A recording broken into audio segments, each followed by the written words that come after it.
लद्दाख के तिसवांग और तारचीन 1996 से 2017 तक लद्दाख स्काउट में हवलदार रहे और करगिल वॉर में हिस्सा लिया था।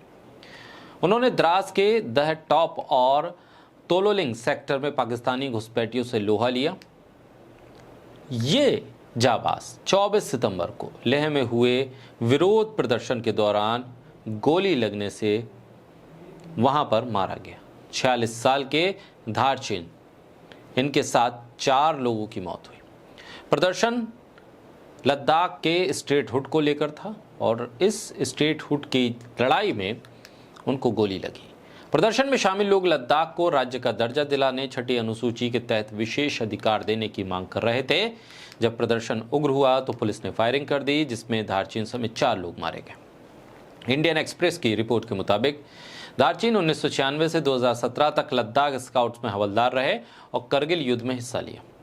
वो तोलोलिंग सेक्टर में पाकिस्तानियों से लड़े। रिटायर होने के बाद वो लेह में एक कपड़े की दुकान चलाने लगे। उनके पिता सतांजिन नामपायल करगिल युद्ध में उन्होंने भी लड़ा। वो 2002 में सेना में सूबेदार, मेजर और मानद कैप्टन के पद से रिटायर हुए। अपने बेटे की मौत पर उन्होंने कहा कि मेरा बेटा देशभक्त था, पाकिस्तानी मार ना सके, हमारी फोर्स ने मार दिया। क्या हमारे जैसे देशभक्तों के साथ ऐसा बर्ताव होना चाहिए? परिवार का आरोप है कि धारचीन के शरीर पर लाठी के निशान भी, जिससे लगता है कि उन्हें गोली मारने से पहले पीटा गया था। परिवार ने धारचीन की मौत को हत्या बताया। धारचीन की पत्नी ने घटना की निष्पक्ष जांच की मांग की। वो कहती है कि फायरिंग का आदेश किसने दिया, किसने गोली मारी, रबड़ बुलेट या आंसू गैस से भीड़ को काबू में क्यों नहीं किया गया? हम इसलिए हैरान हैं कि हमारे खुद के लोगों ने उन्हें मार दिया। ये बहुत गंभीर सवाल है। ये सवाल लद्दाख का नहीं, ये सवाल है इस देश के हर नागरिक का। क्या आप अपने देश में विरोध की उठने वाली आवाज़ों, किसी मांग को लेकर प्रदर्शन करने वाले प्रदर्शनकारियों, कार्यकर्ताओं, छात्रों, सामाजिक कार्यकर्ताओं और किसी आतंकवादी में फर्क नहीं कर पाते, किसी देशद्रोही में फर्क नहीं कर पाते? जो सत्ता से सवाल करे, जो सत्ता के नीतियों का विरोध करे, उनकी गलत नीतियों पर सवाल खड़े करे, आप उसको देशद्रोही करार दे देते हैं। या इतना आसान है क्या ये कि किसी भी देश के रहने वाले को आप देशद्रोही कह दें? बहुत आसानी से ये शब्द निकल जाते हैं, मीडिया इसको उठा लेता है। और जो चंद दिन पहले सरकार का समर्थक था, तब इस मीडिया ने उसे सर पर बैठाया था। चंद दिन पहले यही शख्स जो सिर्फ पर्यावरण, सामाजिक सौहार्द, सड़क, पानी की बात कर रहा था तो बहुत अच्छा था, लेकिन जैसे ही उसने अपने राज्य के अधिकार की बात करना शुरू कर दी, राज्य के रहने वाले लोगों के अधिकार की बात करना शुरू कर दी, सरकार को उसके वादे पलट पलट के याद दिलाना शुरू कर दिए, वो देशद्रोही हो गया।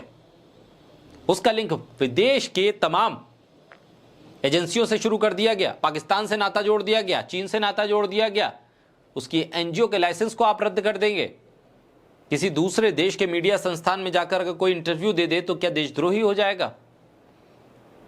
जिस शख्स के नाम, एक लंबी फहरिस्त है पेटेंट्स की, ऐसे पेटेंट्स उस शख्स के नाम पर हो, दुनिया जिसे सलाम करती हो, वो अपने देश में ही देशद्रोही होकर जेल की सलाखों के पीछे चला जाए और राज्य की मांग और राज्य के अधिकार की मांग करने वाले वो लोग जो इस देश में फौज में रहकर देश की सेवा कर चुके हों, देश के लिए जंग लड़ चुके हों, और वहां से बहादुरी के साथ वापस आकर इस देश में अपने राज्य की मांग उठाने पर उन्हें गोली मार दी जाए। इसकी निंदा भी अगर आप ना कर पाएं, इस पर सवाल भी अगर आप ना खड़े कर पाएं, तो फिर देशभक्ति का पैमाना क्या है?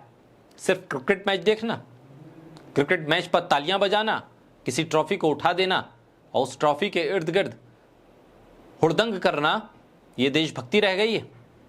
देशभक्ति में क्या देश के रहने वाले लोगों के अधिकार नहीं आते? गंभीर सवाल है। सवालों पर देश को सोचना चाहिए। फौज से रिटायर हुए एक नौजवान के रिटायर्ड फौजी पिता आज सोच रहे हैं और सवाल कर रहे हैं देश से। उम्मीद की जानी चाहिए उनके सवालों का जवाब ये सरकार जरूर देगी।